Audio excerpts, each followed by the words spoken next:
All right, guys, we are live. This is the UFC Vegas 21, a.k.a. UFC Fight Night 187, a.k.a. UFC Edwards Muhammad, or as our buddy at Hilo_312 on Twitter calls it, UFC No Decision. We are live on YouTube. This is being presented by the Sherdog Radio Network in partnership with the Loudmouth MMA Podcast Network. I am your host. My name is Keith Shillan. Joining me, as always, is the senior editor of Sherdog.com, Mr. Ben Duffy. Ben, how you doing, man? I'm doing all right. Did anything interesting happen at the fights tonight? We had a lot to. I don't know if we have a lot to talk about or a little to talk about because usually we spend, we usually go. Fight nights, we usually go about an hour and a half. Pay-per-views, we literally go a little longer. But the big portion of it, we start with the main event and we talk. I don't know if we're going to have as much to talk about in this card. First of all, shout out to everybody who's in the chats. Keep chatting all night. We'll try to get you guys involved. So let's start. Main event. We've waited a year and a half for Belal Muhammad to return.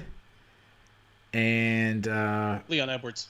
I'm sorry, Belal Muhammad was. We waited like 6 weeks for Belal Muhammad. I don't think it was even. Yeah, it was like 3. Yeah, No, Leon Edwards. yeah. We waited a year and a half. That's how long he's been out. I forgot his name. Leon Edwards, about a year and a half. Since we saw him last win, let's just go a little timeline real quick. Since we saw him last win in England, we saw him get a 3-piece in a soda by Jorge Masvidal.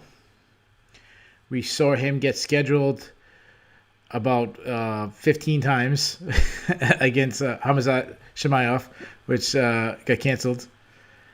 And now we finally get replacement Belal Muhammad gets poked in the eye. And one of the worst eye injuries I remember. I don't remember the last time I saw a fighter holding his eye and really, honestly, like sobbing. It was some scary stuff. So the fight was ruled a no contest. I don't even know where to start with this. So let's start with the obvious. Was that the right decision? I mean, he already poked Belal Muhammad in the eye before that. He was warned to, watch his fingers. He, while it was never intentional, unless you're John Jones or maybe Chuck Liddell. And Santiago Ponzinibbio has been accused of it. Joking aside, it's never intentional when someone accidentally pokes someone in the eye. Does it matter? Should he have been disqualified? Well, I feel as though we had this conversation just 2 weeks ago talking about a fence grab that was, immediately deducted points. I would have been fine with Edwards being disqualified for that eye poke, but then it just becomes a question of consistency because he could very justifiably throw his hands up and be like, people do 2-3 eye pokes all the time without even getting a point taken away. That's right. I would love it if the precedent were in place that Edwards knew that his next eye poke, because he did it once in the first round, that his next eye poke was going to be a point deduction, and if it resulted in the other fighter being unable to continue, that it was going to be a disqualification. We're not there, so I suppose this was the right decision for the imperfect world in which we live, but it's a broken system. It really is. I'm glad that you mentioned that. We have to come up with some kind of system where it says, one warning, second time you're disqualified, or if it stops the fight, or we got to come up with something. I don't even care what it is, just long as it's laid out. And trust me, I'm gonna rant later when we get to the knee, because this is not. We had 2 incidents with no contact. I just want something laid out. When you have 3 commentators who don't know what's gonna happen, they don't know. They don't know the rules. They don't, and I'm not even blaming. I mean, they should know the rules, but I'm not blaming them. But it's so confusing. I've been a fan of MMA since UFC 6. It was the debut of Tank Abbott. It was Oleg Taktarov, who most people watching right now has no idea what I'm talking about. If they know Oleg Taktarov, they might know him as like a C-level Hollywood actor I think he was in like the Bad Boy movies, and he was in that movie about the Hollywood Shootout. He was one of the bad guys in the Hollywood Shootout. I don't remember what the movie was called. Anyways, since that time to now, like the rules haven't gotten much clearer. Now, obviously it is, but it still hasn't gotten much clearer in any way. In any sense, you could actually argue that it's the rules are like harder to understand now than then. I mean, there wasn't many rules back then, but you get what I'm saying? Like there was more consistency back then than there is now. Sure. 15, 20 years later. It's like, no, more than that, 25 years later. I'm like, what are we doing? I don't know, man. But we're not moving in a direction that's making the sport better, that's making it safer for the fighters, that's making it more enjoyable for the fans. We got a forum question from a lot of events live. There's always the huddle, and they go over the rules, and those, everybody knows they can get away with at least 2 fence grabs, at least 2 eye pokes, and at least 2 cup shots. Yeah. Before there's even a question. So I don't know. Great question, man. And what does that even mean? Like they go over the rules. Like I understand, like Herb Dean or whatever fill in whichever referee, but like you go over every rule and every scenario. I mean, like before, like I remember I used to play high school football, and the referee would come in and he'd talk to you real quick, and it was like, play to the end of the whistle, make sure guys don't block. They'd go over like clipping where your head should be. I know in wrestling. I also wrestled. They checked my fingernails and different things, but like didn't go over every rule of wrestling. They didn't remind you that hey, you can't lock hands, and the second lock in hands is 2 points. They didn't go. Or the third lock in hands is 2 points. Fourth time you just go. Like, what does that even mean?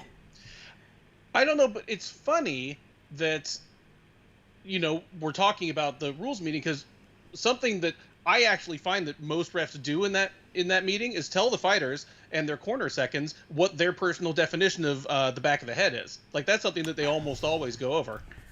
Yeah, well, no. That's an old. Let's not even start back on that. We're talking about. Was that last week's recap or was that the preview? I can't remember. Where I talked about like we need to clarify the back of the head. Yeah, it was the preview because we were talking about Ryan's span. Mm-hmm. All right, so let's do this. Let's get into just actually what we saw. We saw a little over 5 minutes. I mean, it was what? How many seconds into the second round was this? 18 seconds. 18. So all right. So we saw 5 minutes and 18 seconds of the main event. I want to talk about Leon Edwards because in those 5 minutes, I saw a lot. And this is the guy. You always have to worry about ring rust. Some people don't believe it exists. Some people do. I didn't see any of that. To me, what I saw in 5 minutes, Leon Edwards looked brilliant. I loved his feints. I love that he kept changing stances. Had Muhammad guessing right away. I don't know if you caught this, but he switched stance and he'd grab a hand. He'd hand fight a little bit just to kind of disturb what Muhammad was doing. And then all of a sudden, he hit him with a shot that looked to wrestle. And then, he threw a high kick where he actually rocked him. He was kept changing things up and making him guess. Suddenly he'd land a straight left right down the pocket, and then the next left he's throwing a looping shot, so coming at a different angle. Just like extremely intelligent, which is ironic when we're talking about ended with eye pokes. But from what I've seen, Leon Edwards looked as good as we last saw him. Do you agree or disagree? Completely agree. What I saw was 5 minutes and 18 seconds. Well, about 5 minutes of brilliant, as good as he's ever been, if not better than he's ever been, Leon Edwards. Aside from the fact that he could not stop poking a man in the eye, he looked brilliant. He's a sensational fighter. I said this ahead of the fight. Just it feels like he's been on the doorstep for so long and kind of, in some cases, unfairly sidelined or just the victim of bad timing for so long that it's shocking that he's not even 30 yet. Yeah. Like, I almost feel like I should feel about him, oh, man, he's 35, his window's kind of closing. But it's not. He might still be getting better. He's an absolutely brilliant fighter. He looked absolutely brilliant, except for the part where he couldn't stop poking a man in the damn eye. And even though this fight ended in a big pile of nothing, I was left wanting even more to see him against Kamaru Usman, and I'm probably jumping the gun because you don't want to talk about that yet. But yeah, well, I mean, we're gonna have to eventually get into that. But what I want to talk about is, well, I want to remind. Look, we're judging 5 minutes where Muhammad could have changed things in 5 minutes. Obviously we all scored the first round for Leon Edwards, 10-9 round, nothing spectacular. Even though he rocked him, maybe someone would have went 10-8. I didn't Bisping and Cormier would have gone 10-8. Yeah, I didn't like Muhammad's strategy. Now, again, we're talking about one round, but I didn't like his strategy because we talked about the skill level. And when you look at these two guys on film, Leon Edwards is technically better fighter. He does more things. He has more weapons. He's faster. He's bigger. Like, he has more natural tools. However, the way Muhammad could win is if he's pressing forward. If he's, he beats guys by insane cardio, forcing them on the back foot, making it an absolute war, and kind of having his chin last longer. That was complete opposite what he did today. He was backing up. He was putting himself on that, like, we need to come up with a name for it, like the warning track area, we could call it, the black line to the cage. Like, he was backing himself up to that. Like, that is, if I'm cornering Bilal Muhammad, that's the complete opposite of what I'm doing. What'd you think of 5 minutes of Bilal Muhammad? I was surprised that he wasn't quite as rush forward as he usually is. I don't know if that was a conscious choice to kind of thwart Edwards' expectations. I don't know if he wasn't quite as confident in his own gas tank coming back on such a short turnaround. But, I mean, that's how he could have won rounds and logged some offense against Edwards. But even for a guy with the pace and the cardio of Muhammad, I don't know if that was a great path to victory, because Edwards is a guy that tends to start rolling downhill on people later in fights. I think Kamaru Usman might be the last person I can think of that was like pulling further ahead of Edwards as the fight went along. Yeah. Where Usman lost the first round of that fight and then had to come back and win the second and third. Other than that, Edwards is usually the guy with the momentum at the end of the fight. Like, I remember watching him just bulldoze Rafael dos Anjos. Mm-hmm. Just wear him down and beat him down, I think about, like, Peter Sabata, that it was kind of close early, and then he kind of pulled away. And you mentioned Usman was the last guy to do. Cerrone was another fight that was similar to that. Yeah, but Usman was the last guy to beat him. And it's been over 5 years now since he last tasted defeat. Obviously didn't get a win tonight, but also did not get a loss. The other thing that jumped out to me was, and I said this on the preview show, I'm going to double down again. I was just so impressed by how relaxed he is in there, how he sees things. He has really good vision, and he just sets traps. He's setting traps, like I said, about the straight left and then changing the angle in the next one, the hand grabbing, just a very intelligent guy. Now let's talk about Muhammad. So the first thing we should talk about Muhammad, we kind of did just a second, but I know I can speak for both of us, is first of all, we hope he's okay.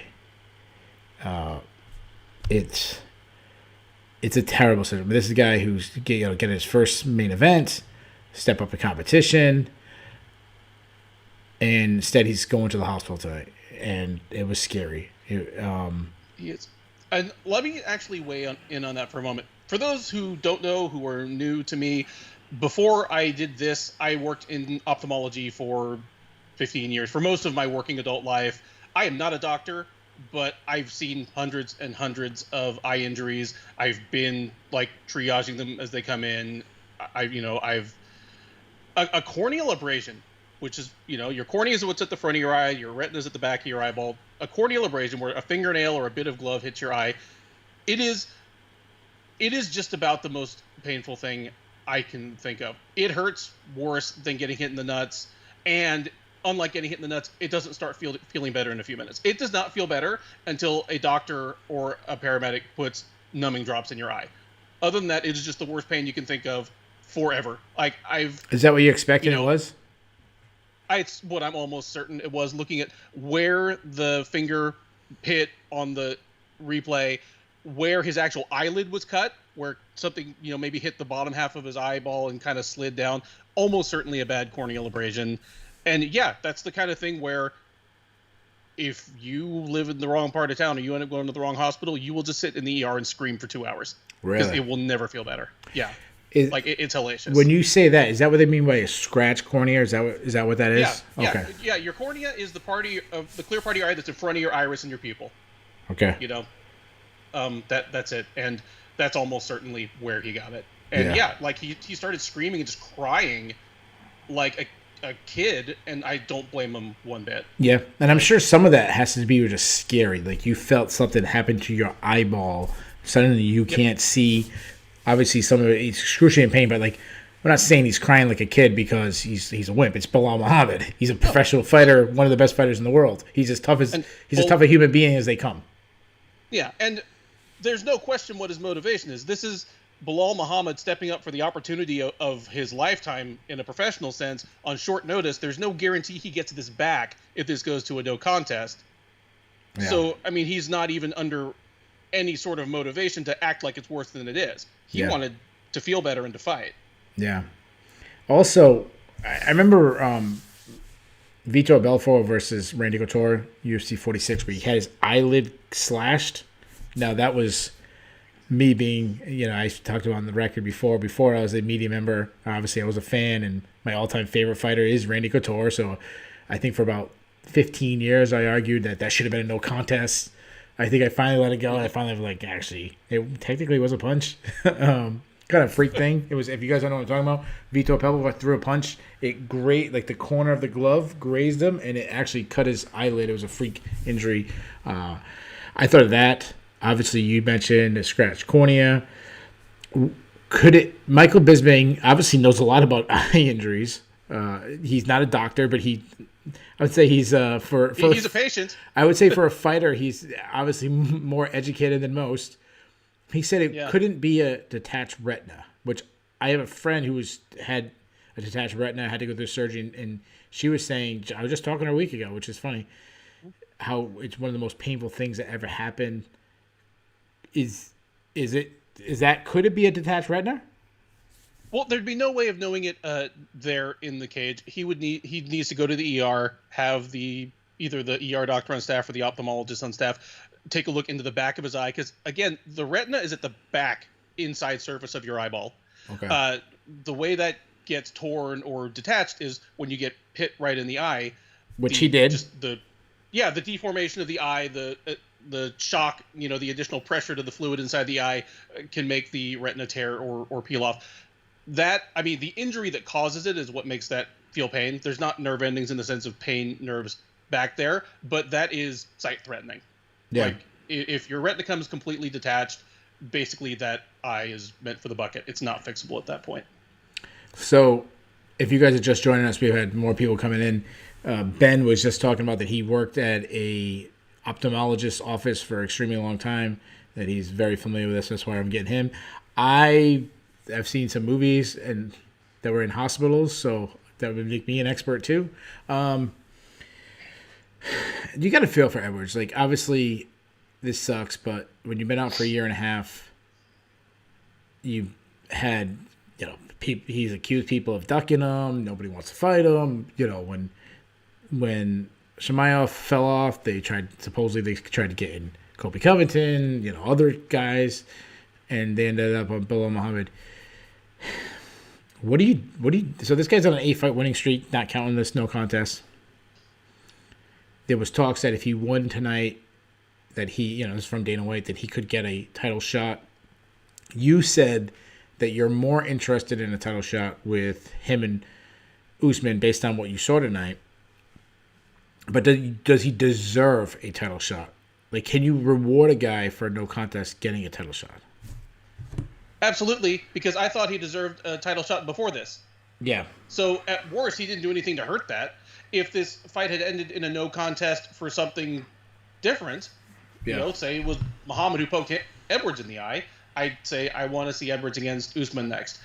So if we're going to treat this as a no-fault, no contest, which, again, regardless of what you and I think about how the rules are enforced, that's how this is being treated, then yeah, he hasn't hurt his amount of deservingness of getting the next title shot. And again, from what I saw from him in the cage, it makes me want to see it even more. Yeah. I want people, anybody in the chat and stuff, tell us, I mean, what do you do next? Like, the welterweight picture is wide open. It was wide open heading in tonight. A lot of that has to do with the dominate champion who's kind of wiped out the division. I mean, he's already beaten, the top guys ranked in the division. Technically he's already beaten Leon Edwards. Does Usman's dominance, does that give you more reason to go with Edwards because there really isn't anybody else other than him? At this point, Usman has been so dominant, and like you said, he's beaten so many other contenders, either on his way up or since winning the title, that it's almost a point in favor of the rematch that it was as competitive as it was. You almost have to look back and say, hey, this guy 5 years ago gave Usman a pretty good fight, definitely took a round off him. Both guys are better since then, but you could make the argument that Edwards is the one that's improved more. Let's run it back. That's about as close as you have to a compelling matchup for Kamaru Usman right now. Usman, I think, knows it, which is why he's been calling for this. Mm-hmm. Like, Usman very respectfully said, I'd like to fight Leon Edwards again. I think he's earned it. Sure. Well, he has also called for a rematch with Masvidal. I was sorry, I got stopped for a second because I was reading. I'm going to butcher this guy's name, but I apologize if I say it wrong. I'm just going to spell it, okay? BIS, looks like LKMG, Baslikmiga. I'm sure those are abbreviations for something. He mentioned Michael Kiesa. Like, Kiesa's, he's coming off, a few wins in a row. He obviously hasn't faced a champ. This is how I feel about that matchup. Based on circumstances, I'm okay with it. I'm okay with it. Well, we're not going to give a guy who had no contest in his last fight. We'll go with the guy who actually won. And, we don't want him, you can make the argument he hasn't faced Usman. If I'm Usman, I'm jumping on that matchup because to me he's a terrible stylish matchup for Michael Kiesa. Let's do this real quick because, there's not too much to talk about this main event. We have a lot of fights that were over in under a minute. So I want to look at the Sherdog rankings. I have it pulled up right now. Obviously, Kamaru Usman's number 1. Colby Covington's number 2. He's already faced him. I want to see Colby Covington versus Masvidal. I really would like them. Yeah, to me, that's a great storyline. To me, I think that no-brainer to coach the season of Tough. I think that'd be fantastic. That's what I would want to do. But would you be okay with them if they did the Covington rematch? Covington and Usman? Usman, yeah. I'd be fine with it. I didn't see anything in their first fight that gave me a whole lot of suspense over what the rematch would look like. I think they really, which I'm not saying it wasn't a close or a competitive fight. I thought Covington gave him a great fight, but I don't see. I would expect a rematch to go similar, largely the same. Sure, I understand that. So I'm very intrigued with that matchup simply because I don't think anybody has given Usman the matchup like Covington. I had Covington up 3-1. Might have been 2-2. Could have been 3-1. Could have been 3-1 Usman. The whole point is there was some very close rounds until the 5th round. And it was, besides being competitive, it was an extremely exciting matchup.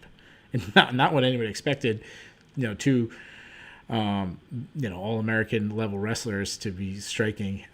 That was the one where I think we saw both fighters really elevated their striking. The next guy on our list is Gilbert Burns. We just saw that. I don't think everyone wants to see that. Then you have the Masvidal. We saw Masvidal recently, but that's the one that's getting some buzz. Usman called it. Masvidal did that interview saying that it's in the works, that they've kind of offered it. I'm not interested. What about you? I'm not terribly interested. There's always the question that Masvidal might do a little better off of a full camp, but basically that is a miserable style matchup for Masvidal. That is the type of fighter that's, always kind of given Masvidal trouble. I don't need to see it again. Yeah. And I think Masvidal lost some buzz. I'm not going to get into the political side of that. I'm just saying, he doesn't have the same buzz he had in end of 2019, early 2020. Well, sure. I mean, because the buzz was off of saying funny things and like knocking people the hell out. Yeah. When he stopped doing that, like, I don't think it would have mattered what he spent his time tweeting about. It wasn't fighting. It wasn't fighting. It got a little stale quick. You can do the Tony Montana. I think it's already been done. The Conor, doing the Conor thing kind of was already done. Wearing like the bathrobes and stuff. Like it's already been done. I mean, you're supposed to be the street guy. Yeah. Then it's Leon Edwards. That's next. We already talked about that. You're okay with it? I don't know how I feel about it. If they made this fight without, if they said, you know what, Edwards, no need to fight Shemaev, no need to fight, Bilal, how would you fight for the title? I would be 100% okay with it. Actually, that's who probably I would have been arguing for. But you took a chance. You took a chance by taking a fight, and you didn't win. Were you going to win? Yeah, I mean, it looked pretty good. I mean, it's only one round, and we both picked him to win, and it looked that way. But to me, when you take a chance and you don't win, I'm a little, I don't know. So then to me, now you start going down those. Now, obviously, Douglas Lima is Bellator, then it's Kiesa. And I kind of like Basklikmag's suggestion of Kiesa. Like, kind of, you took a gamble, you didn't win, and now it's moved next on our list. That's obviously how I would have felt if Edwards had lost tonight, even if it had been by disqualification.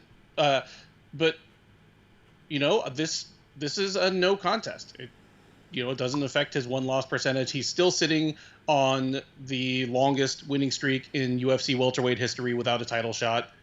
If they make him fight again, just as he would have tonight, he will break that. He'll break that record. That's not a good record to break, especially if you're passing him over for people who've won 2 fights in the division or 3 fights in the division, like Gilbert Burns, or Michael Chiesa. Yeah.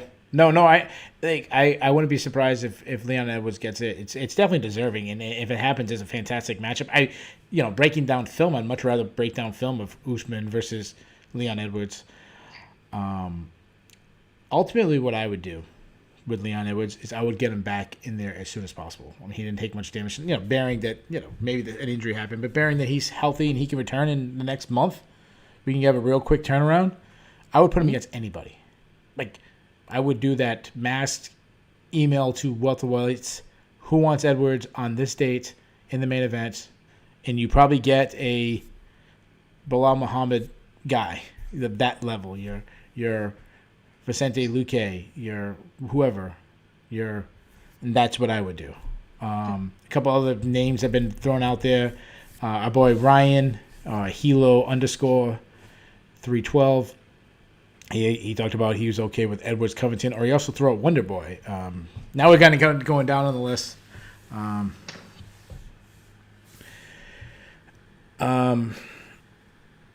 So one of the guys, this is the last thing we'll talk about the main event.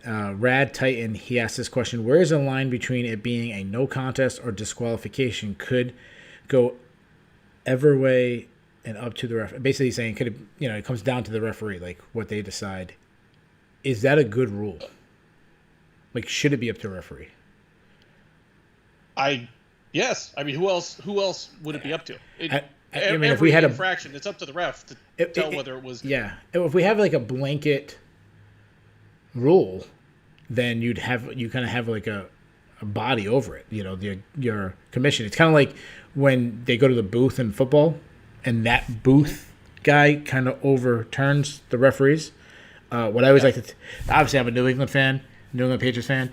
I always tell the same people, like we talk about the Raiders game, the Tuck rule. I always say the same thing. It was a terrible rule, but it was the rule. Like, it was the right call, but it was a terrible rule. Like, that's what I feel like. This might be a terrible rule, but if we went to a rule book and it said second infraction is a disqualification, then it's a disqualification. But you're still leaving it in the ref's hands, because we all the time have punches to the eye mischaracterized as hooks and vice versa. Same with shots that are actually to the cup versus ones that are to the stomach, and somebody plays it up. Sure, it's still in the ref's hands.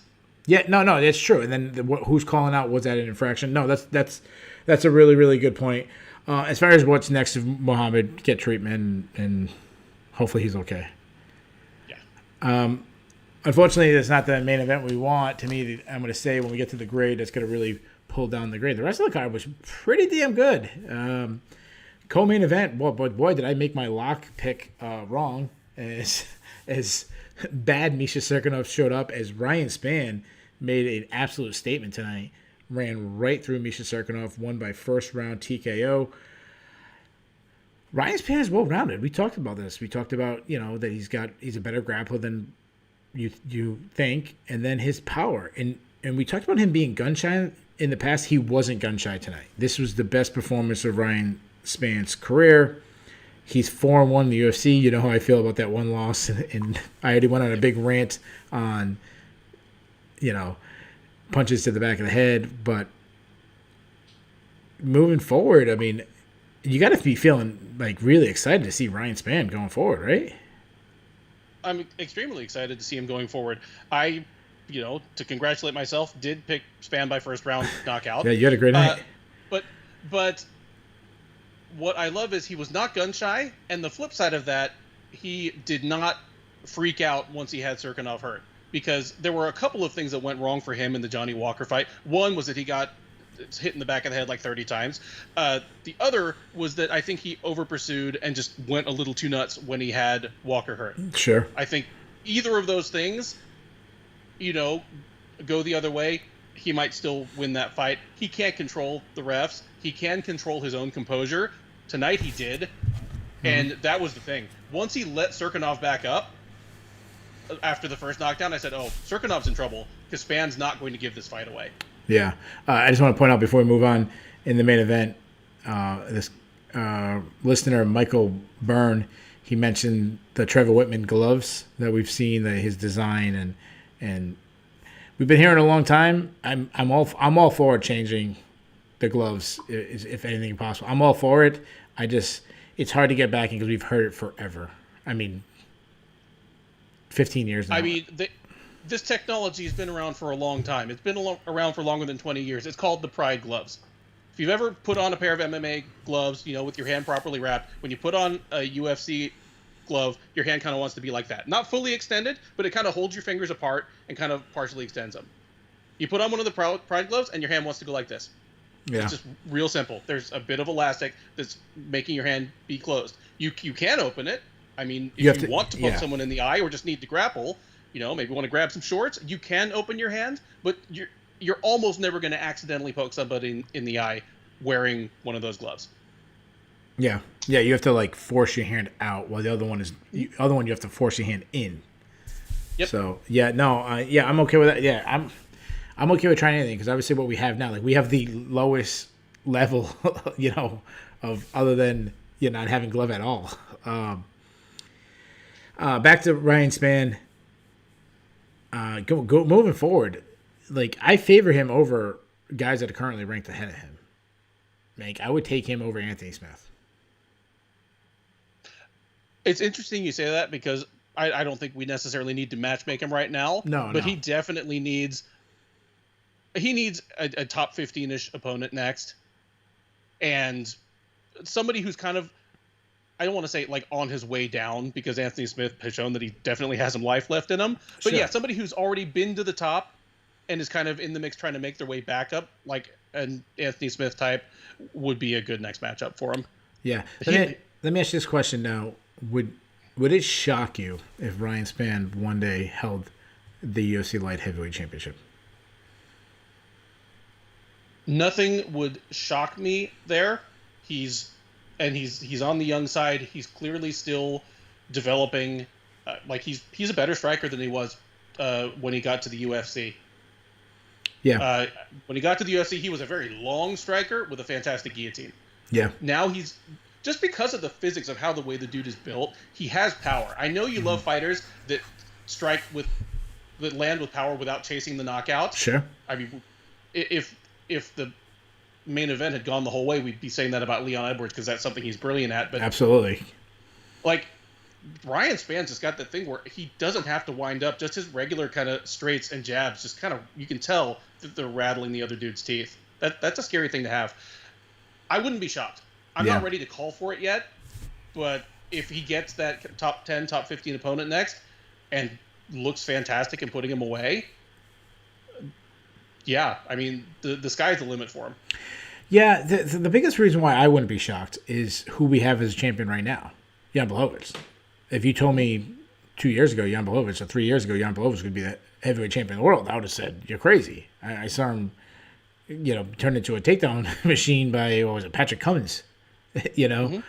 If you told me that he was going to win the title, and not only was he going to win the title, defend the title by wrestling, I would have laughed at you. So to me, there's not that gives you obviously history on the side, but also we don't have. We'll say what you want about Blachowicz. We don't have this dominant champion. We don't have the guy who's like Usman, who's cleaned out the division, or Habib, or George St. Pierre, or John Jones, or one of these. Like the division is wide open, and you go. I don't have the rankings in front of me, but if we went 1 through 10, to me the gap isn't that big compared to other divisions, which is why, to me, anybody being the champion of light heavyweight in the next 2 years wouldn't surprise me.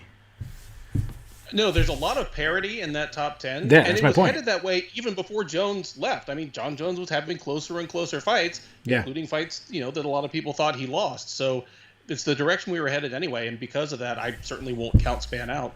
Yeah, what I love is, so the division isn't as sexy as it's been, when John Jones can't, or definitely, you go over the history of MMA, no division has been more sexy than light heavyweight, when Pride was in existence, and Chuck Liddell, and Tito Ortiz, and Randy Couture, and Vanderlei Silva, and Shogun. I mean, you can go on and on and on.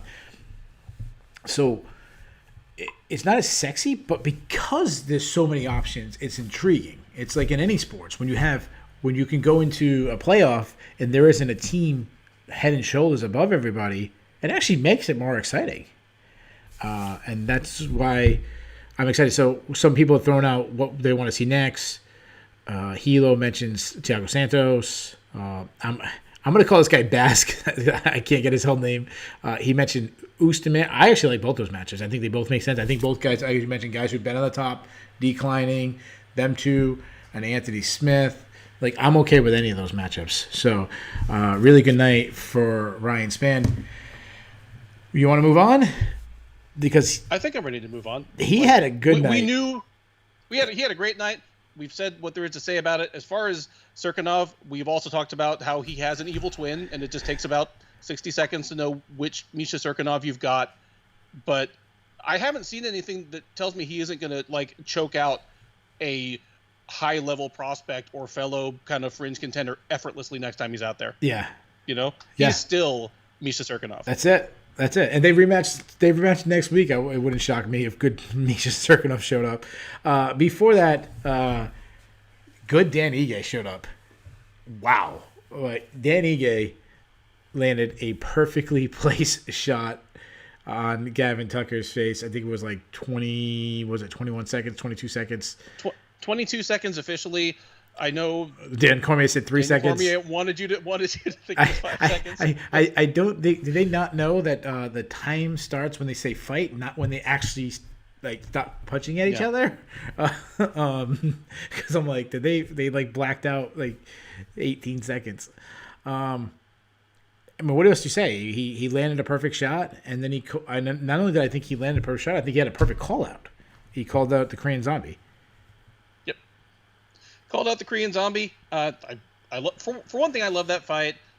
For another, he is another one, like Ige is another one of those guys who really has earned his shot against another top name. I mean, we saw him turned away by Calvin Kattar. Just Kattar was like, my boxing's on a different level than yours. But clearly, you can't have Ige just go back to the general population. No, because he's going to kill somebody. I tweeted, Danny Ige just put the 187 in. UFC Fight Night 187. What else can you say? Yeah. It was a perfect punch. This is the fight. I'm actually a little disappointed that it shouldn't be disappointed that we had a first round knockout, but I expected this to be a barn burner war, and no, it wasn't. Incredible night for Dan Ige. Before we get on, so we just talked about Ryan Spann having an incredible performance. We talked about Dan Ige. Do we have the awards yet? We sure do. Right. Ryan Spann and Dan Ige. Both won a performance of the night, as did Davey Grant and Matt Semmelsberger. No fight of the night. which is kind of ironic because we had 2 fights that could have earned it on any other night, but when you have 3 unconscious ones, Ryan Spans, a couple more punches that would have been conscious. You just mentioned again. Just one other thing we had 2 of tonight. This is the first fight card in UFC history that had 2 fights end in a no contest. Thank you to Sherdog associate editor Jay Petrie for that bit of trivia. If you want to impress your friends with how much shit you know about MMA, always check out Fight Facts, his post-fight column, because you will get all the trivia and you'll be able to wow the ladies. Yeah, he had a stat last week. I can't remember which one it was. I went crazy when you mentioned it. Jay's really good. What best thing about Jay, though, tonight was that I tricked him to thinking I didn't know who Marlon Heckler was. Or that I only knew him from Punky Brewster. You just mentioned one of the performance bonuses was Davey Grant. Davey Grant, one of the biggest upsets, it was definitely the biggest upset tonight. Knocked out Jonathan Martinez in the second round. To me, this was just a battle of 2 different fighters. Jonathan Martinez came out, looked extremely sharp, dropped Davey Grant, and then just kind of stopped. And then Davey Grant just was unloading on him in the second round. He just kept throwing power shot after power shot. And to me, it was like punching a punching bag. Like, he wasn't throwing back. And eventually, you're going to hit that punching bag, and it's going to rock. And I always kept saying, like, what is Martinez doing? Not much to say but that. I felt real good about having picked Martinez at the end of the first round. In fact, if you'd asked me after the first round, I would have said, I bet this ends in the second round. Yeah. Which it did, but not the way I predicted. Martinez was looking great, and I thought he was picking up momentum. But yeah, he came out as a different fighter in the second round. And he somehow managed to, it was a wild fight in the second round, but Martinez was wild without throwing much back. He was just kind of all over the place and just defense wide open. Yeah. And Grant just kept tagging him. Yeah, and then, I mean, that's 2 fights in a row where he lands a big shot. He's got the power to put you out. And Davey Grant winning and being on a winning streak in the UFC reminds me of, we've had this happen where you had, a veteran fighter that is just like UFC level, but then they go on, a little bit of run, and you kind of just, enjoy it while it's happening. Because how could you not like Davey Grant? I mean, you see his post-fight interview. He's funny, full of life. Just seems like a good dude. So not that Jonathan Martinez isn't. I'm just, right. It reminds me of, when John Howard had a 3-fight winning streak, a 4-fight winning streak in the UFC, or who was the guy? I can't remember his name. He drew he said shave his chest hair. He had an arrow pointing towards his wiener and shit. Brian Ebersol. Yeah, remember he had he had a couple wins in a row. That's how I feel like Davey Grant. Charlie Brenneman's another one of those. Yeah. For me. Yeah. Yep. Absolutely. That's what to me Davey Grant fits, and dude. Davey, you're not going to win the title or anything like that. He's talking about, I want to move up the rankings to get ranked. That's not going to happen, but just enjoy it. Live in your moment. Get your wins, and, just enjoy it while it lasts. Maybe you get a 3rd one, maybe you get a 4th one, who knows. But, you're going to get overmatched, and you're going to get blasted, and you're going to get put out. But I'm going to enjoy the ride while it happens, Absolutely. It's like that. It's like that. Ryan mentioned Daniel Kelly. That's another perfect example. When the run Daniel Kelly was on. And always makes me happy because he was he was extra old when it started. That's right. And he was one of the first fighters that they kind of said dad bod about. Yeah. I'm about that life, so yeah, I'm a Daniel Kelly fan for life, for sure. His knee was bandaged up all the time. It looked like his knee was falling apart, like that. That old sweatshirt used was that. I used to have a wrestling sweatshirt that got ripped in the pocket, was falling out, but I refused to get rid of it, and my mom was trying to throw it out and stuff. That was Daniel Kelly, that one you just don't want to get rid of. Before that, so I think we had 2 fights that we disagreed on, and you swept it, my man. The other one was Manel Kopp versus Matthias Nicolau, right? You picked Nicolau, didn't you? I did pick Nicolau, but I don't feel good about this one because this was a terrible decision. You know what, though? It's happened in reverse, so enjoy it. You got this one because I've had it where I've won a fight that didn't it might not have deserved. This was a split decision. Nicolau getting the decision. So I don't think it was a robbery. And I'll tell you why. To me, Nicolau won the first round. Kopp won the second round. To me, the third round was kind of a toss-up. I leaned, Kopp, but if you were saying percentage-wise how much they won, I'd say 55-45. It wasn't 80-20. And to me, Kopp's the only one to blame for himself because his lack of volume was the whole difference of this fight. When he sat back and let Nicolau kind of lead the dance, he lost. As soon as he started throwing punches, he was winning. I mean, that's what happened in the second round. It was happened at the very end of the third round. He just gave, for 3.5 minutes, I'm not going to do anything and just let Nicolau get a lead. Kind of like that, tortoise and hare kind of style. You let the hare get too far ahead, the tortoise, and then the hare tried to catch it up, and it was too late. Yeah, I love that you said that because the thing that made me happiest out of this fight was how good Kopp looked in the second round. That was the only time in now 6 rounds in the UFC that he looked like he did in his last 5 fights in Rizin, win or lose. Yeah. He fought like a man with confidence who knew he was the faster fighter, who knew he was the harder hitter. It was fantastic. I was because ahead of this, even though I picked Nicolau, I said, it's a shame because I still believe in Kopp. Yeah. I didn't think he was necessarily a future champ when he got to the UFC anyway. I thought he had maybe a little too much sizzle because of those 3 knockouts in a row. But I was this guy should be a top 10, if not top 5 fixture in flyweight for the next X number of years because he's so young also. And then he just laid such an egg in his first fight against Pantoja. First round here, more of the same. I was ugh. But then in the second round, he remembered he was Manel Kopp. Yeah. And then he forgot. Yeah, the talent is there when he his speed, his accuracy, his power. They're all there. So I could see him winning the title one day. It's just wrapping it all together. Our buddy Bass, he mentioned, I don't know if he listens to the show in the past, but he's hitting a nerve when he mentioned Kopp is part of the John Dodson All-Stars. The talent is the talent. He must have listened before, knowing how John Dodson hits a nerves with us. He's part of what I call the scream at the TV list. Yeah. Yeah, he's definitely a.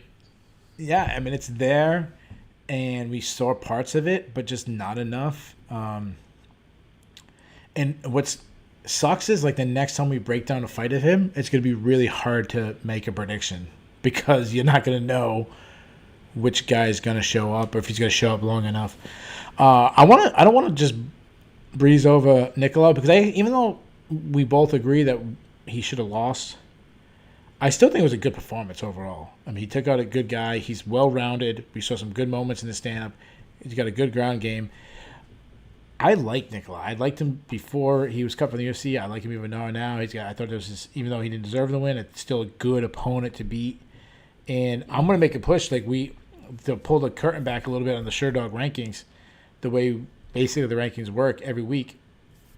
People make suggestions. I suggest this guy moves up the rankings, this guy moves down, this guy. I'm going to suggest Nicolau to be in our flyweight rankings. And so I'll take a look kind of at who's in our kind of bubble list between 11 and 15 and just take a look at what they've done in the last couple of years, and I might well agree with you. I like Nicolau as well. I picked him to win. I don't think his ceiling is quite as high as Kopp's, but if we do end up moving him into our top 15 now or after his next fight, I can see him staying there for a while. He's young. He looked pretty good considering he was the guy who'd been away for over a year this time. Kopp was the guy who'd been off for over a year before his last fight. Yeah. Yeah, Nicolau looked fantastic. Before that, we had our first no contest as Eric Anders and Darren Stewart was ruled no contest after Eric Anders kneed down Darren Stewart in the head. Let's pause on the knee. Let's just talk about Eric Anders. Eric Anders looked better than I've ever seen him. physically, he was huge. His muscles had muscles, and he was putting on Darren Suit. He was right about to knock him out. If a referee jumped in at any point in that last 30, 35 seconds, I would have been okay with it. Like, Darren Suit was physically hurt. He looked like he was, like, flash knocked out a couple times. I mean, I'm assuming you agree with me. Like, Anders, I was very surprised how good Anders looked. Yes, I was shocked at how the fight was going. I believe you and I both picked Stewart to win this one just because I didn't trust Anders to look like this. No. I felt as though he's always had that kind of potential to him. Even if the whole fabled A-level athlete thing is a little overstated, he looked like a spectacular MMA athlete tonight. You talked about just how different he looked physically. And yeah, he was running over Stewart and then just completely hit him with a blatantly illegal knee. I mean, what are you going to do? Yeah. So you just said a blatantly illegal knee. Let me ask you a question. Do you think he should have got disqualified instead of a no contest? It goes back to the main event kind of thing, but it was ruled a no contest. I am fine with this one being ruled a no contest. In my mind, I'm comparing it to Jan versus Sterling. Oh, I know. But Jan versus Sterling, it was like a tableau where Sterling was in place for 2 full seconds. The referee literally just flat out said, he's down. It looked like Johnny Lawrence sweeping the leg at the at the All Valley Karate Tournament. This looked like more like a heat of the moment thing. Bad choice, and it still cost him a win. So my thing is, he was down, and it looked like Anders was going to knee him, and then he stopped. And I go, oh, no, he's going to knee him. And then he, went to the body, and then he went back and kneed him in the head, and I'm like, oh, my gosh. So this is how I feel. All right. I want people to listen very clearly what I'm going to say. Don't put words in my mouth, but listen. Something drastically needs to be done with the rules. We talked about with eye pokes. I've ranted on the back of the head. We got to stop having different rules in different cities, in different states, in different countries. There needs to be one MMA rule. And I don't care what the organization it is. I don't care. It needs to be in a cage, not a ring. It needs to be the same weight classes. It needs to be the same. Okay, that's my first thing. Now, I want to talk specifically to knees to head. This is how I feel about knees. I want knees to the head of a ground opponent to be allowed. So, listen, that's the first thing I said. But I would rather them get rid of knees altogether, where you can't knee anybody in the head, no matter where if they're up, they're down, anything, if it can add some clarity. Now, you ask me, I want knees to the head of ground opponent. But to me, so there's clarity, no knees to the head. Fine, no knees ever to the head. I also want automatic disqualifications. Or I want some clarity, because a week ago, we saw a guy lose his title for a knee to the ground, and now another guy doesn't even get the loss. One guy lost his title. The other guy, and it depends on which referee's in there. Imagine if you watched the Super Bowl and you had, this referee crew, you score a touchdown and it's 6 points, but this referee's crew, if it's a touchdown, it's 5 points. And now they were talking about the commentators. Well, it can only be a no contest if it was ruled, not intentional. But if it was intentional, it's a disqualification. But if it's a third round, it's not. Imagine if pass interference in the first quarter was 5 yards, but when you get to the fourth quarter, it's 15 yards.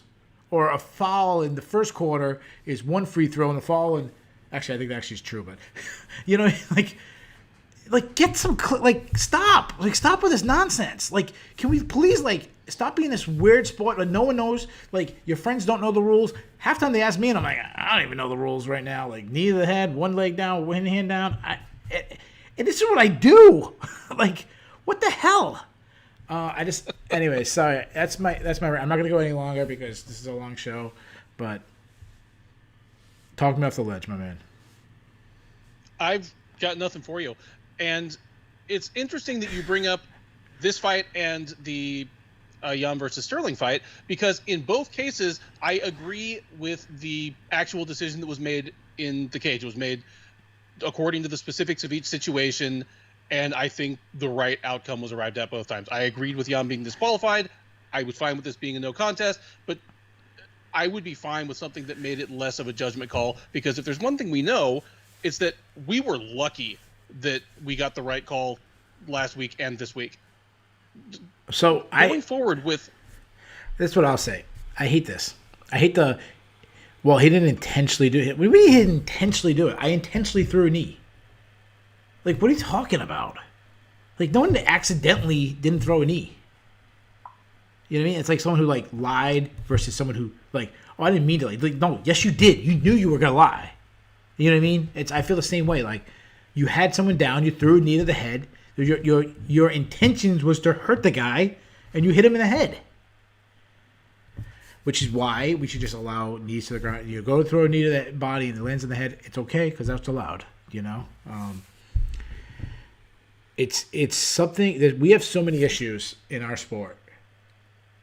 Like, this is an easy solution to me. Like, this is what the rules is, like, the easiest solutions. Now, you know how I feel about start times and how to build start, and there's a whole bunch of things that we have to fix. But this is like the easy one. Like, I don't know. I feel like every MMA event is like a bunch of kids getting together playing football, and we're deciding, we're going to play two-hand touch today. We'll play tackle. Are we going to have an automatic quarterback? Like, I don't know. And the end zone is from that tree to his backpack, and then this one over here. So it turns out the one end zone is like twice as wide as the other. Yeah. Because, That's right. That's right. Oh, you said it was the can. No, it's a stick. Yeah. And yeah. Anyways, that's the main card. Let's move on to the prelims. Angela Hill, what a performance. And it's crazy that she didn't get a performance bonus. And rightfully so. What we had, Angela Hill absolutely murdered Ashley Yoda tonight. To me, Hill was so fast. At one point, she was kicking her in the body, and Yoda was actually dropping her hands, like leaving her face open, like knee me in the face. Not on the ground, but knee me in the face before hitting me in the body. And Yoda's striking. She talked about her wrestling has improved since the rematch. Well, I don't know if that's true, but I know her striking hasn't. She looked really bad today. It's funny because there are a lot of people at strawweight that are a bad matchup for Angela Hill. I think of her as an incredibly skilled, athletic, and really intelligent fighter. Like, when she underperforms, It's not because she makes dumb mistakes. It's just because there are people that it's too easy to throw her off her game. There are just some, like, she's another kind of scream at the TV fighter where I'm like, what are you doing? But she is a bad matchup for Yoder. She was 4 years ago. She is even more so now, probably. And it was just a reminder of how breathtakingly violent Angela Hill can be if you can't get her down and you don't have much on offense but to keep coming at her. Yeah. Like, it was a heavy bag routine in the second round. That's right. So it was two things that really jumped me. One, I can't believe not a single judge gave a 10-8 round. I gave two 10-8 rounds. I think I gave a 10-8 round the first and the second, especially the second. Well, then you're in the middle. You're Goldilocks. On one side is the real judges, and on the other side is Bisping and Cormier giving like 15 10-8 rounds tonight. Quick news flash: per Bilal Muhammad, no permanent damage. Vision is slowly returning. So, well, that's good. That's good to hear. Yeah. So in that case, then give Leon Edwards the win. Give him the title shot. No. The other thing that stood out to me about Hill is her last two fights before this were split decision losses to Claudia Gadelia and Michelle Watterson, and then she took a huge step back in competition to Ashley Yoder. And what she did to Yoda told me that she's a lot closer to those top 15. Like, she's in that category. Like, she is not in that other category. Like, she showed that tonight that she went from that, like, disappointing fighter to, like, no, on a good night, like, she could be a top 5 girl. On the right night.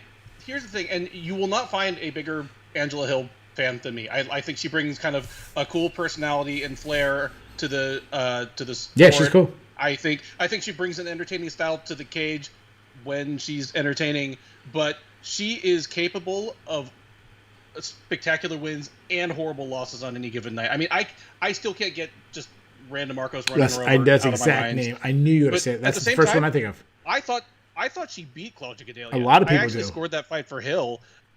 The more disturbing one to me was Waterson, because I think we know Waterson's ceiling, and so for Waterson to beat Hill, and I did score that one for Waterson, I'm like, that's not a good look. But in the Gadelha fight, I thought she proved that she could give a probably top 5 quality fighter at the time like all she could handle, and Gadelha is someone who normally is not a great style matchup for Hill, just like a physical brute that can kind of crash the pocket, throw her down. I just don't know which Angela Hill we're going to get on any given night. On the right night, yes, she's top 5 quality. On the wrong night, she can still drop a bad fight to anyone on any given night. Yeah. I want to say thank you to Rad Titan. He said it's his first time watching. He said he's subbed and liked the video. I appreciate that. Rad, make sure you tell your friends to do the same, and anybody who's watching, please do the same. Thank you, guys.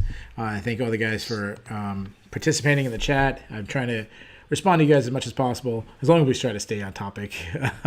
The guys are talking about light heavyweight matchups in DC and all this stuff, and I get it. It's really fun. Let's talk about Charles Jourdain versus Marcelo. Is Rojo, right? Rojo. Yeah, my Spanish. Rojo, my Spanish is not the best. Any other night, they're getting $50,000. This fight was spectacular. Some guys, might have missed the prelims. There's a couple of prelims fights. Make sure you check out this one. At one point, Jourdain in the third round did like an Anthony Pettis type. Rojo was on the ground near the cage. He ran up the cage, almost like Shogun stomped him. I don't think actually hit him, but it was absolutely spectacular. I became a fan tonight from Jourdain. Now Jourdain has a guy that kind of had a lot of hype. To me, I haven't seen it on film. He gets a lot of hype because of his style. They call him Air. He lives up to that. He tries flying knees. He, as I mentioned, Anthony Pettis, style moves tonight. But what I'm big into the mental. I'm big into someone like force himself into victory. I had it 1-1. It could have been 2-0 for Rowe. It was. I had a 1-1. It could have been 2-0 Jourdain. It was a back and forth wall. But when Rojo was on the stool of the third round and Jourdain was on the stool, Jourdain said, "I want to be a world champion. Like this ain't gonna stop me right now."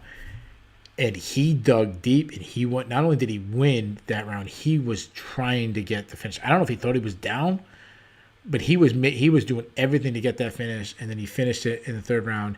And to me, between obviously he's fun style, but that type of willing yourself to get that, like that's special.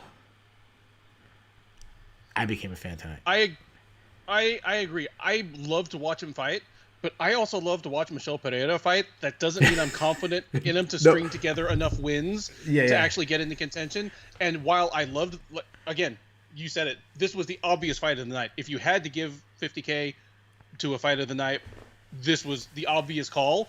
But to have this close a fight against as lightly regarded an opponent as Rojo does not portend well for how he'll look against the upper echelon of the featherweight division. Yeah. But for as long as we've got him, I'm gonna enjoy the hell out of his performances. He's another really young one, so a couple of years from now, maybe a little more muscle in his frame, a little less hyperactive. Yeah. He made this a more entertaining fight than I think it needed to be. I thought he had everything he needed to put Rojo away in the first round and a half. Yeah. Without endangering himself too much, and instead he endangered himself lots. Yeah, to me, similar to how we were breaking down Aldridge versus Casey, to me, Rojo was winning the boxing match. Jourdain was winning the kickboxing Muay Thai style match. Not much ground happening in this fight. I want you guys to listen to what I was saying. I was saying he's saying that he wants to be a world champion. I'm not saying he's going to be a world champion, okay? I just said that I liked his mind over matter type thing. So I was impressed by that. Before that, Ronnie Yaya, I love watching. What a treasure! What a treasure! I just love this guy. I just something about him. Like he's an old school style MMA guy who's still winning in 2021. And I mean, he doesn't have a lot of muscle. He's got this like, kind of balding, like just shave it off, dude. His like, hair is struggle. Yeah, you've lost the battle, but because you know how it is. Like if you got a full head of hair, you're young, you're hip. Then you have that balding. You're like, oh, you're all washed up. But then you shave your head and you look like a badass again. Shave the head, grow a goatee. You're a badass again. Like he's in that fame. But I just love this guy, and he did it again. I mean, to me, this was the difference between a good grappler and an elite grappler. That's what we saw tonight. Oh, absolutely. I said on the preview. Well, I said on the preview. I agreed with you. This is going to be a good grappler versus an elite grappler.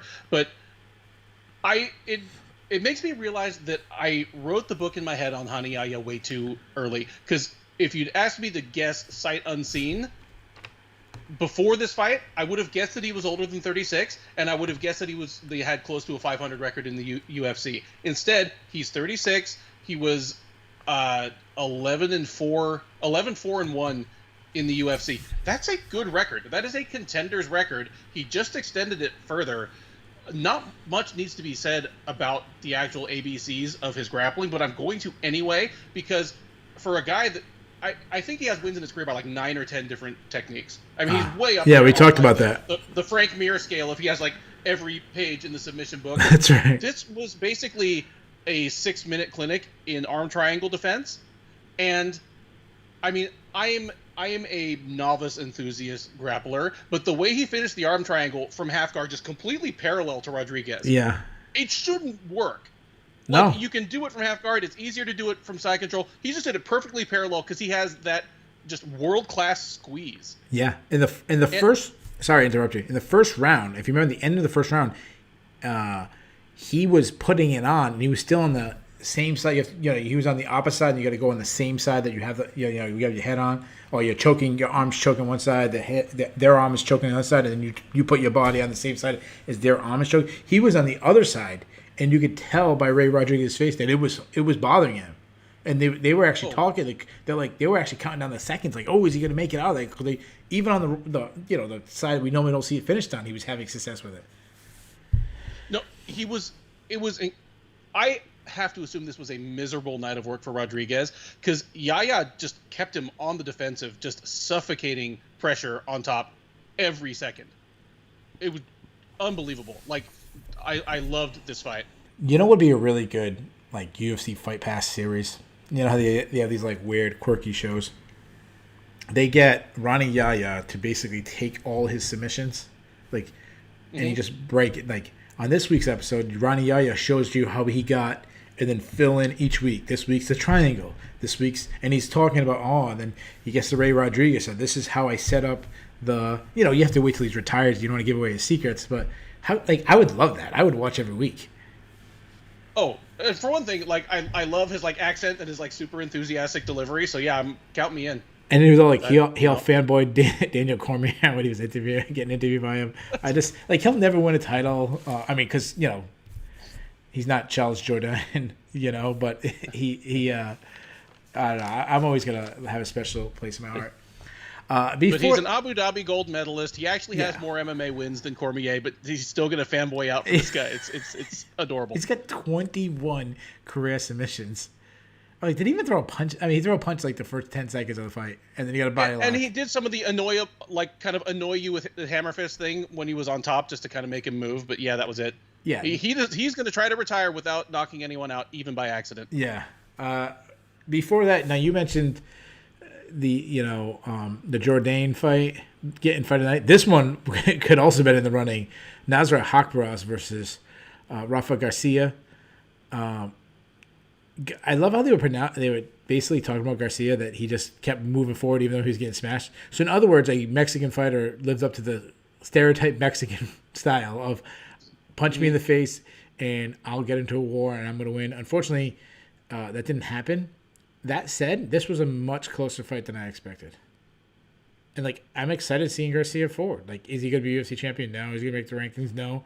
But I feel like he's always going to be an action fighter. Like, we're going to get fights like him this moving forward. I agree, and it makes me wonder whether now I underestimated Garcia or I should be concerned about Hakaras, because Garcia, he was not an unknown quantity to me. I've seen his last 4 or 5 fights in Combate, and he wasn't terribly close to the best lightweight in Combate. And I thought, he's coming over to the UFC. He's this hyper aggressive guy. He's gonna be undersized, and Hakaras is just gonna chew him up. Yeah. He's just gonna, he's gonna be bigger, taller, faster, much longer reach, and just bust him up. But instead, Garcia, the forward pressure worked. Yeah. The face first kickboxing worked, and that just makes me again wonder if I need to revise, my hype on Hakaras, or just say, hey, maybe Garcia and Combate's whole lightweight division are better than I've been giving it credit for. Yeah, and fairness to Hakaras, this was a last week change. It was supposed to be Don Maj. I'm glad you asked that, 'cause it's actually a question I wrote down to ask. I'm going to say Hakaras might not be as good as I expected him to be. He's good, but he still has a long ways to go to make that next step up. Difference in this fight to me is they both did like an exaggerated, usually your high guard is here. They were both almost up here. Very similar to what Muay Thai style fighters do, and a lot of times they do this because it actually lifting up actually gets things away from your hips and actually it helps you twist your hips, and you kind of use this as a I don't know what the word is, but a momentum or a pendulum kind of thing. You get the momentum going. Okay. So they kind of have a very high Muay Thai style guard, but when that happens is you leave open the stomach, and Hakaras was going after the stomach where Garcia wasn't. And when you hurt the body, it slows you down. And Garcia started faded, even though he still fought at an insane pace. That damage to the body will take away sting off your punches. It slows down your punches. His volume actually was still there, but his punches started coming a little slower, a lot more labored. And to me, that was the difference. Hakaras punches at the end of the third round was kind of coming at a much faster speed than Garcia. But also, Garcia took this fight on short notice, which is, to me, another good sign by Hakaras to go after the guy's body when who knows what kind of condition this guy was in. Agreed. So, before that, Courtney Casey versus Jj Aldridge. Jj Aldridge won a split decision. I'm going to say... Worse or better decision than... Yeah, I'm glad you asked that, because that's what was going to be a question. So, going by MMA decisions, Kopp versus Nikolai was a worse decision. There's not a single media member scored it for Nikolai. One media member scored it for Jj Aldridge, our loudmouth own Drake Riggs. Gonna say, oh man, Drake, love you, man. I love you, but no. I think this was worse. I thought Courtney Casey clearly won the first and third round, and Courtney Casey, I feel bad for this girl. She's the queen of losing close decisions. This is 3 times now in the UFC she's lost by split decision. And I know she has a split. Yeah. She has was it Angela Hill, right? That she won by split decision. Was it Angela Hill? That wouldn't surprise me, because Hill is another one that has a bunch of split decision losses. She won a split decision, but she also has 3 split decision losses in the UFC. This poor girl cannot catch a break. All right, so let's talk about the X's and O's, because to me, Aldridge looked very flat-footed. To me, she looked very slow. But then Courtney Casey, to me, Courtney Casey is a striker. I don't think her striking has ever looked better than it did tonight. She looked fast. Yeah, that's what I said. Yeah. Courtney. Yeah. Yeah. That said, I've always said her wrestling's bad. I think they said she got taken down for. I think I counted 7 takedowns. Her wrestling is as bad as it comes, and I think it's because of her overconfidence when it hits the mat that I get a submission. Because I don't feel like she even fights through some of these takedowns. I can get on board with that. Casey should be a better wrestler than she is just on pure physical horsepower, and she's not. I mean, I said ahead of the fight that I thought takedowns would be there for Aldridge if she wanted to take them, but I thought both women by preference were going to want to keep it a stand-up fight. When Aldridge started going for the takedown, I was like, oh man, she's going to have this thing sewn up. But that wasn't the case. Like, she should not have won this fight. No. The people in the chat are saying that they thought this was a worse decision than the other one. Well, and can I just say, it's just because none of the 3 rounds were that controversial. Like, the first round was pretty obviously Casey, middle one pretty obviously Aldridge, third one pretty obviously Casey. It's not like something just off the charts horrible, but I just don't see how you even get it wrong. Yeah, like Aldridge got a takedown in the third round, but it was one of these ones, like, I don't think Casey even, like, hit her back all the way. Like, she kind of fell to her hip and then turned over to her knees and got right back up. Like, there was no top control time. There was obviously no damage. Yeah, I agree. I thought it was a pretty easy 29-28 Courtney Casey. Courtney Casey's better than a 9-9 record. Because, I mean, it's a very deceiving record as she's fought pretty much all the top girls. 9-9. She's now, I think, 5-8 in the UFC. She's definitely better than that. Yeah.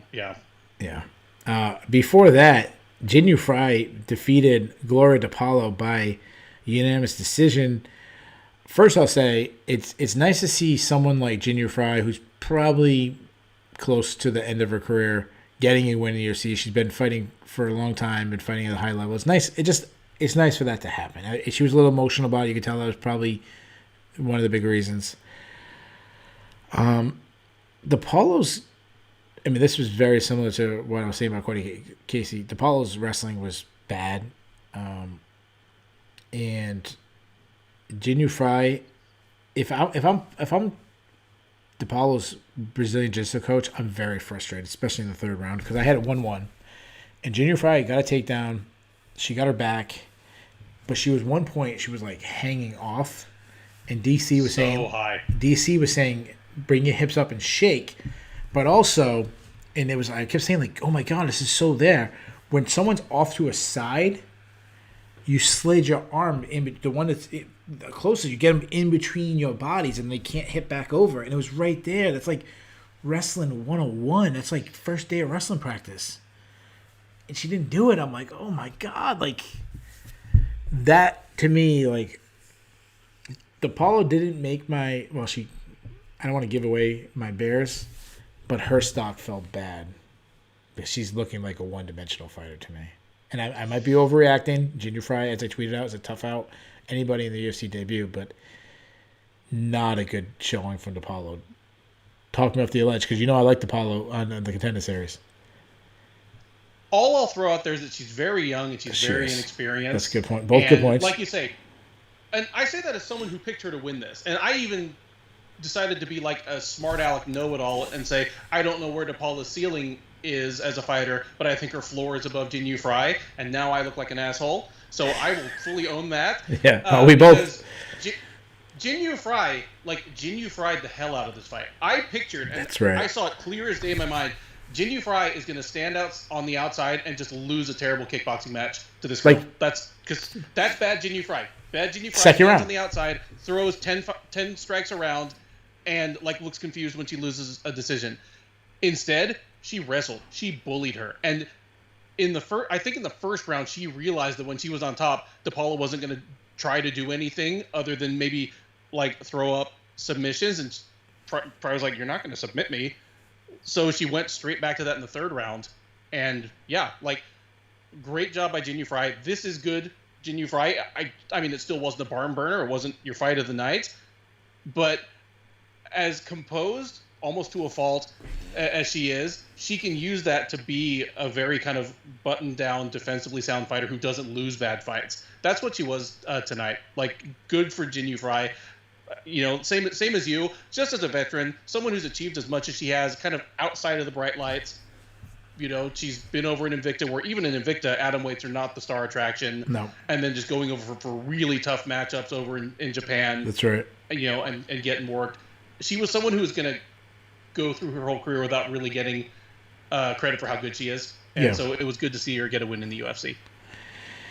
Yeah, I mean, we mentioned that on the preview show that if she could turn into a wrestling match, she'd win, and that's exactly what she did. I'm glad that she got a win. So now her footnote won't always only be that she has the best abs in MMA. She also has a UFC win. Oh, I wish I could think who it is because I want to give him credit, but he said that she was a 0.8 on the Sarah McMahon deltoid scale. She's up there. Yeah, that's good. She's right up there. She's 80% of a McMahon, with those guns. But she got better. She got the incredible abs. It's unbelievable. Yeah. She is a specimen. She's just gonna walk around in like a sports bra all the time to show off those abs. It's incredible. And we're not being creepers. We talk the same way about William Knight, so like. We might be creeping a little bit. I'm just talking to the audience. Yeah, we might be creeping a little bit, but yeah, we did mention the same thing about William Knight. Yeah. And before that first fight of the night, it only lasted 16 seconds as Matt Semmelsberger knocked out Jason Witt. It only lasted 16 seconds, so I'll try to keep my breakdown under 16 seconds starting now. Semmelsberger's 2-0. He's got some explosion, nice power, and Witt probably won't throw a naked kick again.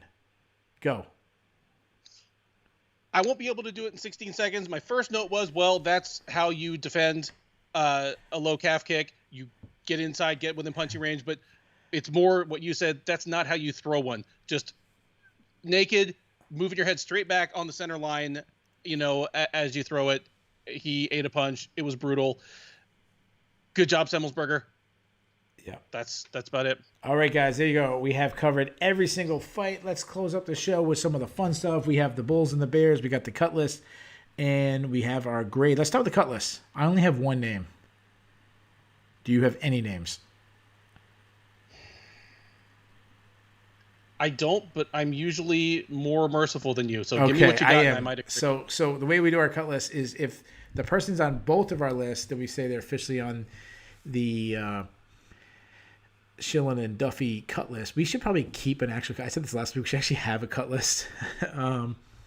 I had Ray Rodriguez. He's 0-2 in the UFC. He's been submitted both times. He's 33. That's who I would have cut. But you are being nice. He's from Texas, right? He is from Texas, but that's not the reason why. That's what I'm saying. You did it. I'm saying you did it because you're biased towards a Texan. It is because he's from. I was expecting you to say Ashley Yoder. Oh, Ashley. Yeah. No, she's only lost one fight in a row. Yeah, but like 3 of her last 4. Or no, I guess no. She's been on not that bad a run. Forget it. I'm more of a gentleman towards the women. I'm a little more lenient on the women. I'm not a gentleman. But yeah, they can both stay. We have nobody for the cut list this week. Let's go to the Bulls and the Bears, guys. If you're not familiar with the Bulls and the Bears, that is a stock market reference. When a stock is going up or the market is going up, it's a bull market. When it's going down, it's a bear market. We do this hockey style, so like 3 stars of the night. Number 1 being the best. Do you want to do Bulls or Bears first? Oh, how about Bulls? All right, let's go. You want to go first? Or you want me to go first? I'm happy to go first. All right, good. You can go first. Yeah. Okay. Number 3. So my bottom Bull, despite the official loss, I'm going to say Manel Kape, because Manel Kape saved himself from being just kind of a forgotten guy. He wasn't going to lose his job either way tonight, but as far as just, okay, this guy is not championship material. You can lose your first UFC fight. Just ask Shogun. Just ask Eddie Alvarez. You can come in with that kind of hype. You can lose your first fight, and you can still make it to the top. You, generally speaking, cannot lose your first 2.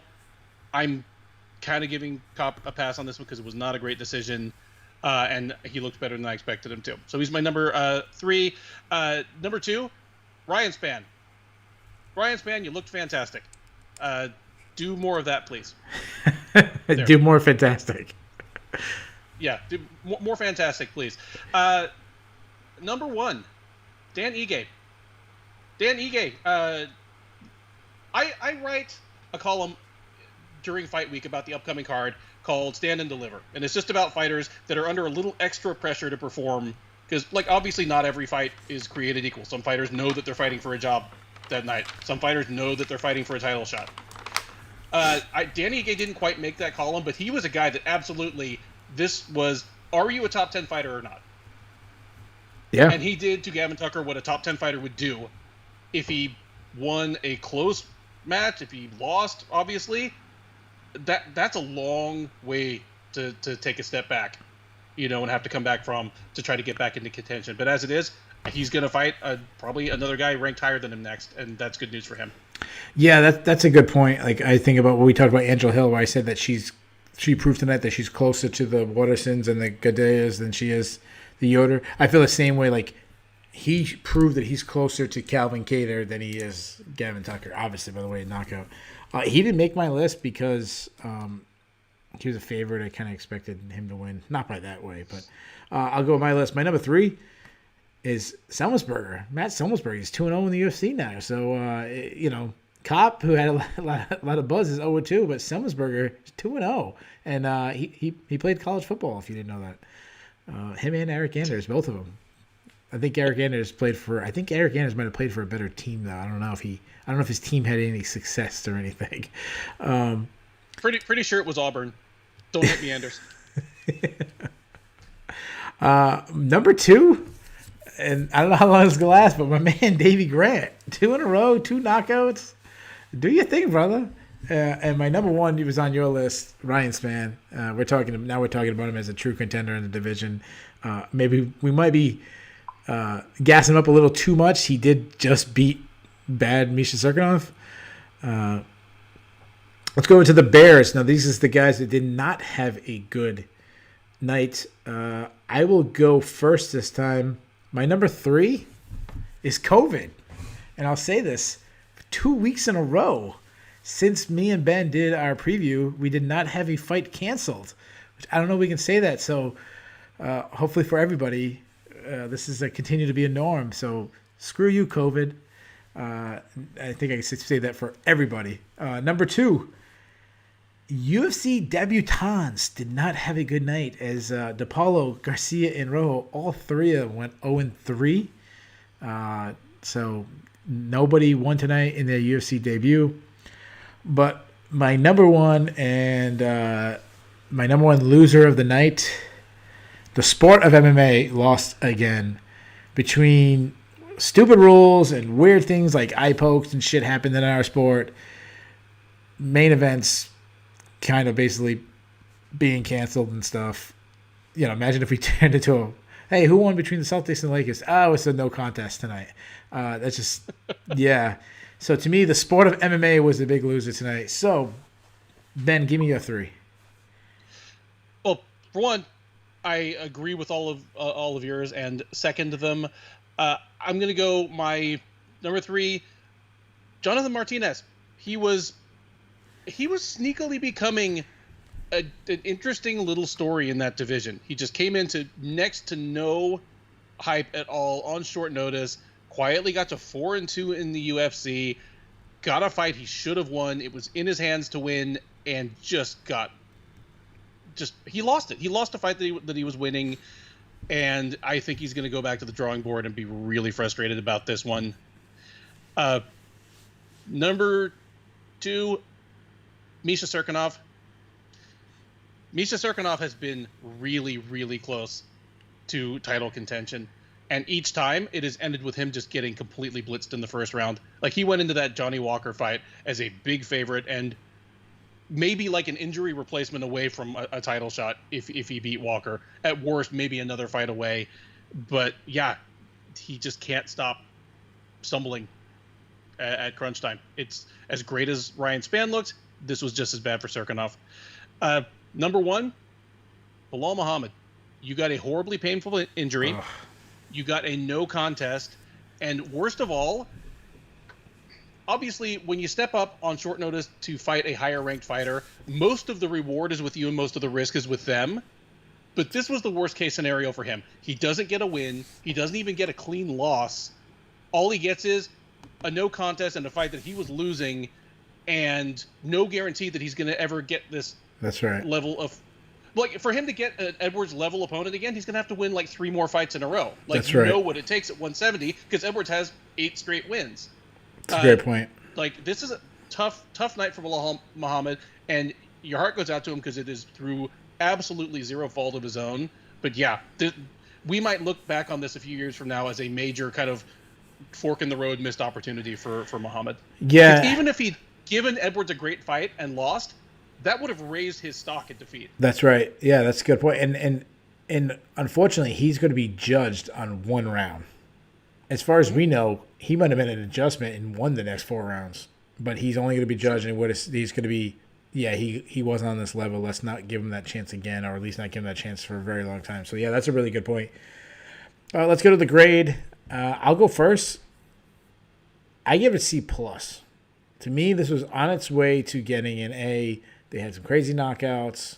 But when you have 2 no contests specifically in the main event, I can't go 2. I think that it was like you had an A and then you didn't send in like the senior project, and you got pulled all the way down. So to me, it's C+. What did you give the grade? I like C+, and the thing is, going into the main event, I had this at probably a B, and it could have moved up maybe to an A with a spectacular main event. It could have dropped a little bit with a mediocre one, but this is the only outcome that could have, like, it's almost the same as Bilal Muhammad's fortunes. This is almost the only outcome that could have just tanked this whole card that badly. It was just, such a frustrating no contest. So C+. C+ works for me. There you go, C+. Guys, there you have it. We covered all 13 fights. We did all the fun stuff, the Bulls, the Bears. We'll be back this week. I'll be doing a MMA past, present, and future. I will not give out the entire card because it's the entire lineup, but I will announce this. I will have a former UFC champion who we haven't seen, we haven't heard from in a long time, and that's the Muscle Shark. Sean Shirk will be my lead guest this week. Ben and I will also be back breaking down the next card. We have the card Derek Brunson versus Kevin Holland card. We'll be breaking that down. And then, of course, we'll be doing the recap. I want to thank everyone who listened, especially all those people who's stuck with almost all show, talking up in the chat. We love all you guys. Ben, say something witty before we leave. I've got nothing. I'm frustrated, and I'm going to not watch MMA for a couple days. And by not watch MMA, he means he's got to do a film study. See you guys. Yeah.